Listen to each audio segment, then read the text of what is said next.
Hello and welcome to Snack Decisions, the show where I help you make good snack decisions. Continuing on to our Love Fest. More Valentine's Day candies. This one is from a classic candy maker, but it's not the candy you might be familiar with from them. From Brach's Candy, I'm doing two this time. They're Jube Gel Cherry Candy Hearts. And for some reason, these are not called Jube Gel, but these are Cinnamon Jelly Hearts. I saw both of these and snagged them up. You're probably more familiar with Brach's Conversational Chalky Hearts. Yeah, those are probably not going to go well because they're very hard on the teeth, and oh man, it's just like chalky old candy, honestly. So I'm going to go with these. These might stand a little bit better chance, honestly. I did Brach's for candy corn during Halloween. They're noted for things like that, like the conversational hearts and the candy corn, and I think they do the green Christmas trees during Christmas. So your standard candies, they're usually like the replacement level ones. They get overlooked or they get bought because they're probably the cheapest one out there. But Brach's opened on North Avenue and Orchard Street, which was then Town Street, so this is like in Lincoln Park in Chicago, in 1904 by Emil J. Brach. 1958, they were the first ones to do the pick a mix, where you could pick a little bit of each type of candy, and put it in a bag. And that brought it was similar to like what you would do with a barrel in a convenience store back then. Because of this, you could put it in supermarkets, and I know some supermarkets still have that, others don't. I know like, Piggly Wiggly might have it. Wegmans on the East Coast I know definitely does. I don't think many in Chicago still have it. There's been a lot of changeover in terms of who owns the damn place, but they are now owned by the Ferrera Candy Company out of Forest Park, Illinois. Right off of Harlem and I-290. They have a factory store. It's open pretty much daily. I don't think it's open Sunday. But yeah, you can go there, usually the lemon heads is what they know it for. But yeah, they also make Brach's candy. So there's the candy hearts and the cinnamon candy hearts, jelly hearts, or whatever they're called. I could not find any release information. It was all about the conversational hearts. So at some point between 1904 and 20, 30 years ago, they came out. So here we go. I'm going to start with the cherry heart, the Jube Gel. I have no idea why they're called Jube Gel.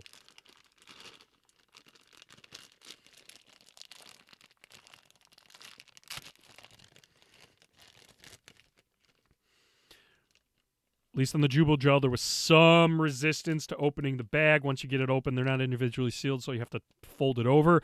Because of the resistance on the cherry hearts here, I'm going to give the packaging a 2.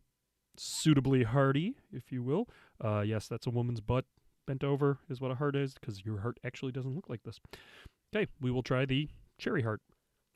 Suitably cherry, not knocking my socks off, but I'm not going to, if it's in like my mixed Valentine's bag, I won't say no to it. I'll eat it. But it's not completely wowing me. It's very good, but it's not standing out. Now let's see how it goes against the cinnamon jelly heart. I'll give rankings for both of these when I get both of them done.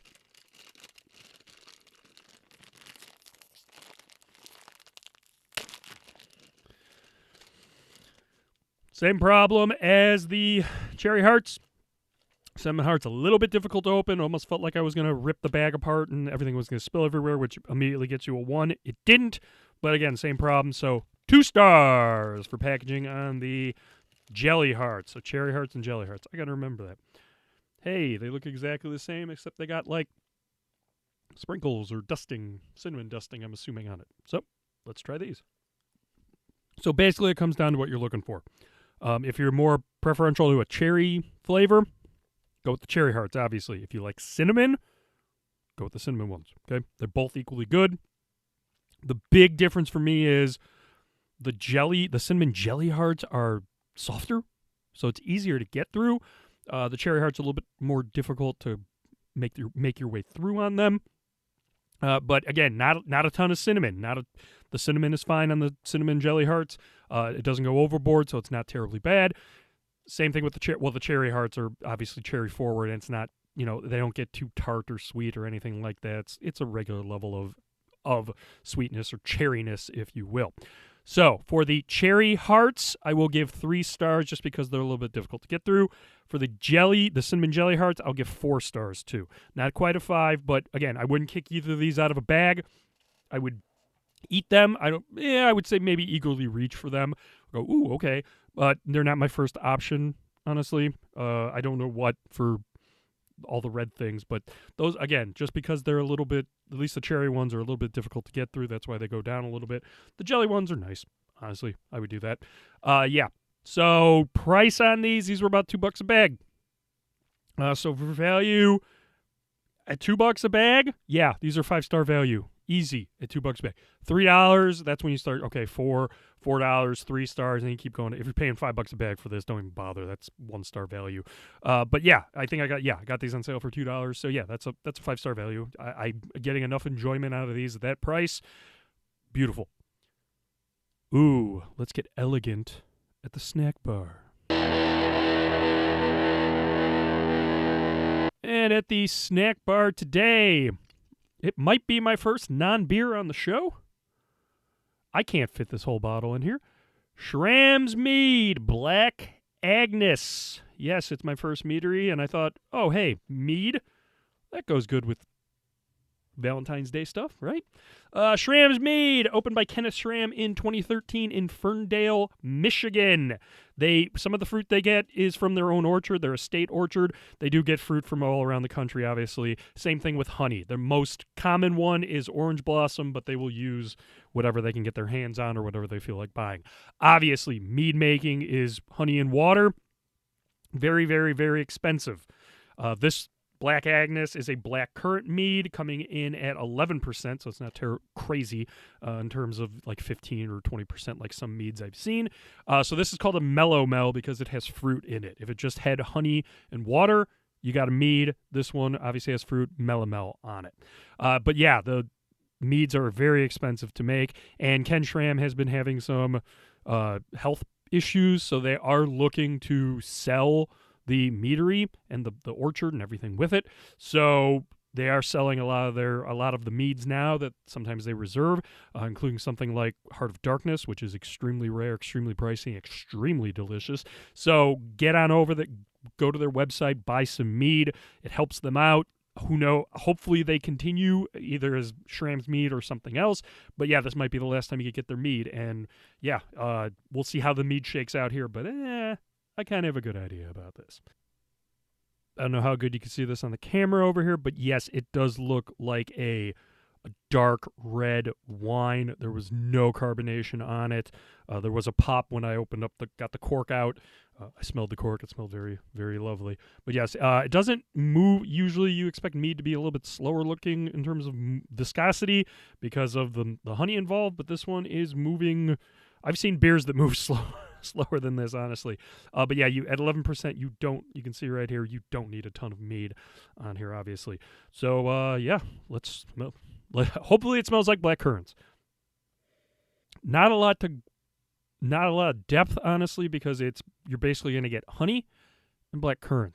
This one smells like they actually used I know they use black currants for it, honestly, but this one does smell like they actually use black currants because you can kind of smell the pit or whatever, or the actual fruit that they used for it.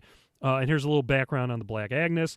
It's their sweet black currant named Black Agnes is named after one of the boisterous Scottish wench who successfully defended the Scottish castle of Dunbar during the 5-month siege by William Montague, the Earl of Salisbury. I like his steak.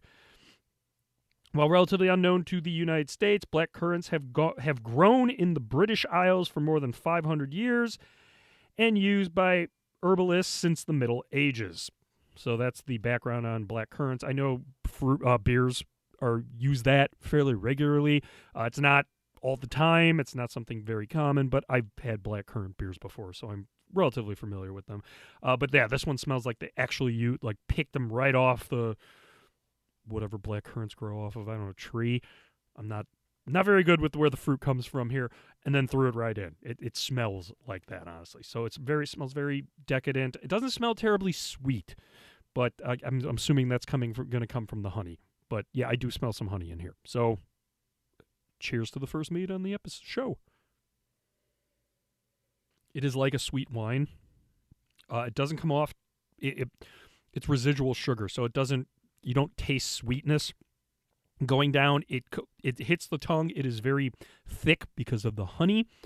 It is a manageable sweetness, but then there is some tartness coming from the black currants, like a perfect amount of tartness coming off of that. You get the black currant, that tartness. You get a little bit of it's a darker fruit, so you get a little bit of a fruit note from the black currant, and then it's honey on the way out. It goes down so easy. I don't even think this is 11. It's 11%, but it doesn't drink 11%. This is 5 stars all the way, and this is not even their most complicated, crazy, weird mead. Not weird, but most ambitious mead they do. This is kind of like a regular release for them. They do it all the time. This is absolutely delicious. This is probably one of the ones, if you go to the website now, you can probably get a bottle of this. They make it fairly regularly, a couple batches a year, sometimes maybe one a year. But yes, this is definitely worth a purchase. 5 stars, slam dunk. I want to see how it pairs with these Brach's candies, which are your, hey, they're here, they're extra, throw them in. Okay, so I'm going to do both of these and then come back and tell you how they worked out. Again, I'm just rating these on taste, so I'm not going to worry about how hard it was to get through cherry Jubel as opposed to the jelly heart here. The cherry heart, it has enough cherry to kind of hold up to the very, very powerful honey and black currant of the mead. So you're kind of getting a black currant cherry mead going on. So you get the black currant, the tartness, you get some of the sweet cherry, and then it finishes out on honey. That is a 5-star pairing. As for the cinnamon jelly hearts, it's a little bit different because the cinnamon is the star, obviously, on the jelly heart, and it kind of pairs well, but there's a little bit more resistance to it doesn't meld well with the black currant or the honey very well as the cherry. It still works fairly well. It's just like you get a cinnamon rim on the mead glass, I guess, if that's a thing. So it does work well. It's just not as natural or as uplifting as the cherry hearts, which just seamlessly melded in with the black currant mead. This one, there was a little bit of resistance and fighting. So I'll give the jelly heart and the mead a 4-star pairing. Both are worth it. I highly recommend, if you're doing some date night thing and your wife doesn't mind sweet things or your husband doesn't mind sweet things, get the mead. This is elegant. That's 375 milliliters, so it's like a 12-ounce bottle, but it comes in this long thing. It looks very elegant. It looks like a nice wine. It looks like you spent money, which you probably did, because this is like, I don't know, $50 a bottle, maybe a little less. Totally worth it, though. Lots of 5s and 4s, and 3 for the difficult cherry hearts over here. A little bit difficult to get through. But yes, lovely. Go out, get some Schramm's mead. Yeah, the Brach candy, if you like cinnamon or you like cherry, yeah, go for it. I might, maybe to the cherry hearts, I might prefer the dots, but that's a future episode, so look out. Hopefully you enjoyed this. Like, subscribe, follow, email me, snackdecisions@gmail.com.